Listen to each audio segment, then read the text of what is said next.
So here's the deal. I've got a problem.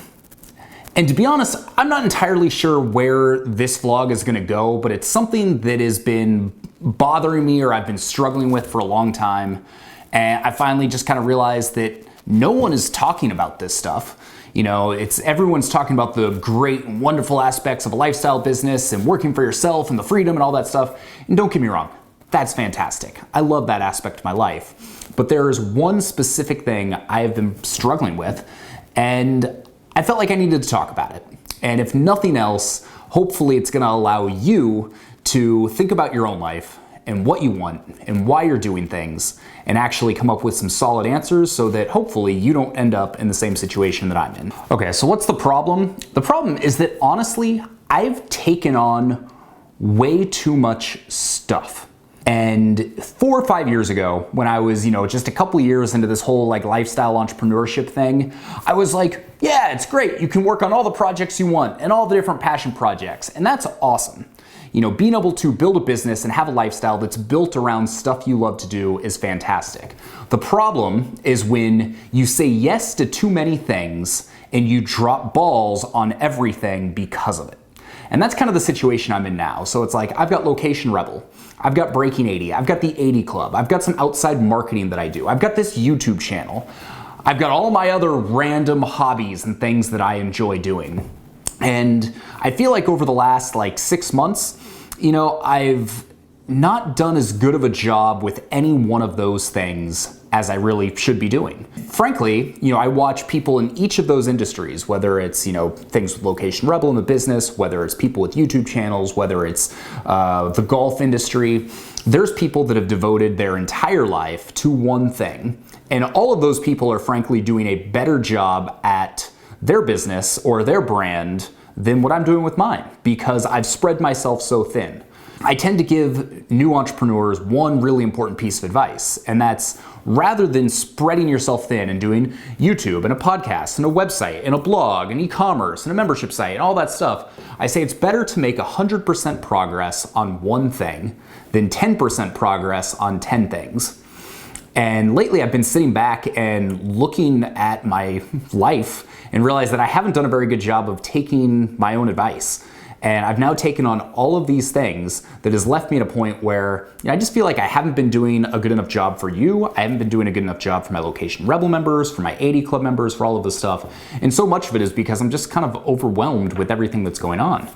And frankly, this isn't something people talk about. So often when people start a business, the types of businesses that I advocate here, it's all about try different things, see what works, do everything.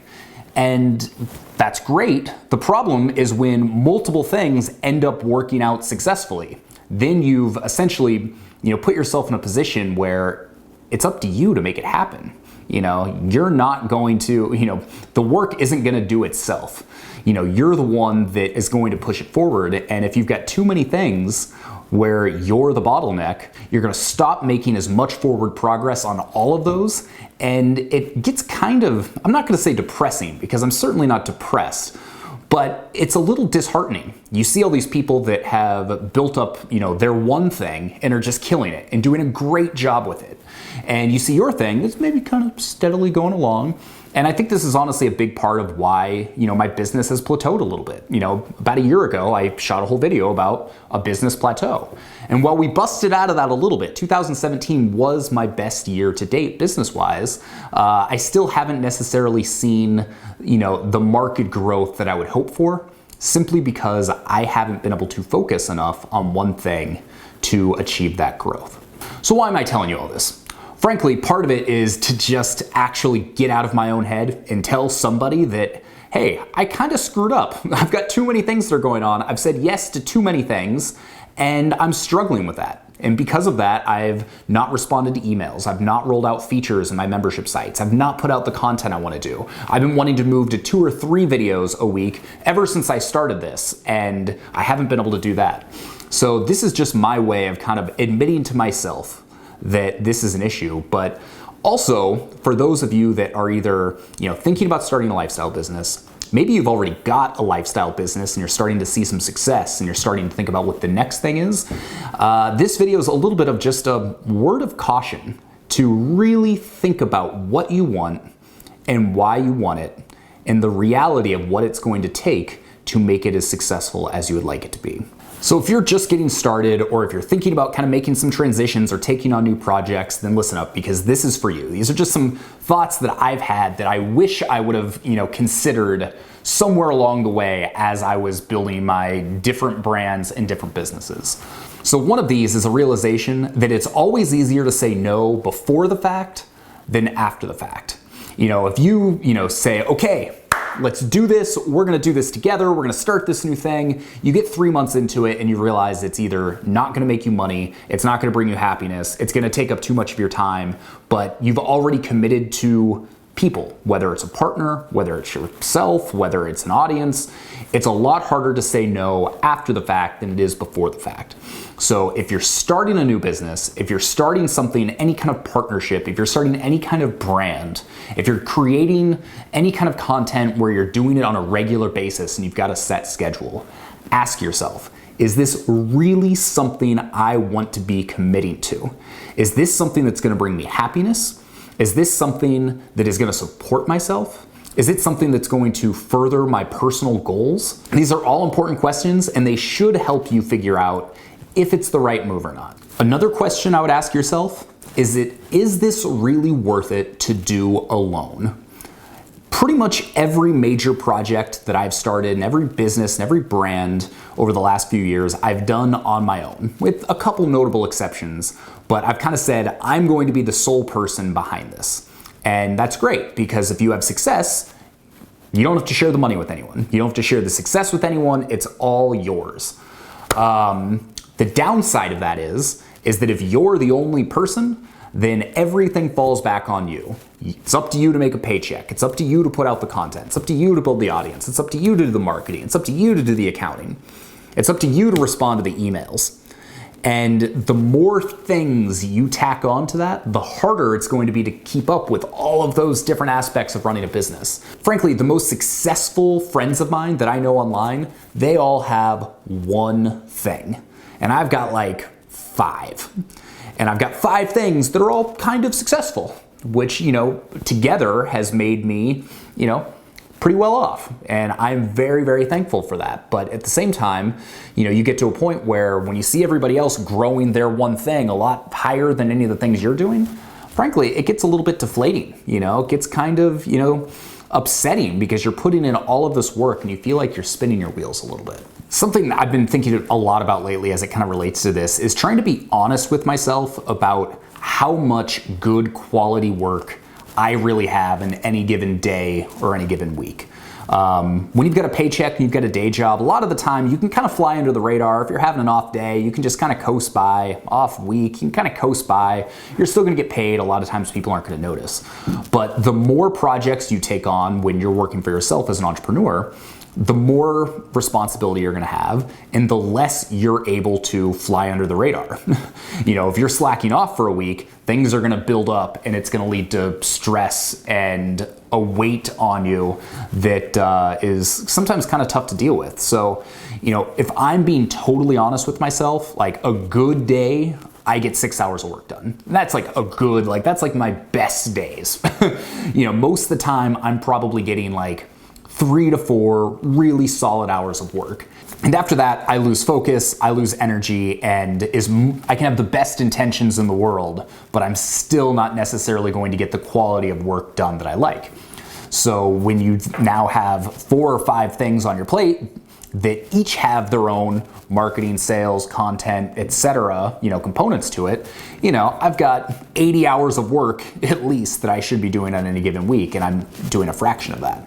So be honest with yourself about your, level of laziness, about your ability to get stuff done, about your work ethic, about your environment.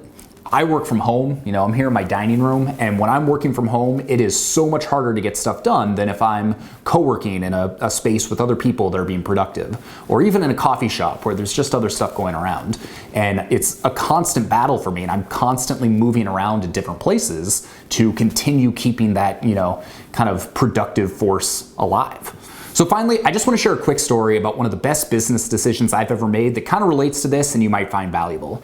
So back in early 2013, I made the decision to go all in on Location Rebel. In the years prior, I come up with like one new course a year. So I came out with Overcoming the Fear of Uncertainty in the end of 2010. I came out with Location Rebel, our kind of flagship course, in 2011. And then I came out with Hacking the High Life in 2012. And trying to go through all of the work to, create a course, market the course, teach people about this new course and what it is, it's a lot of work. And what I found was that Location Rebel was the one thing that was killing it. That was the thing people were buying. That was the thing people were having the best results with. So I was like, you know what? I'm just going to go all in on this. I'm going to double down on this one thing.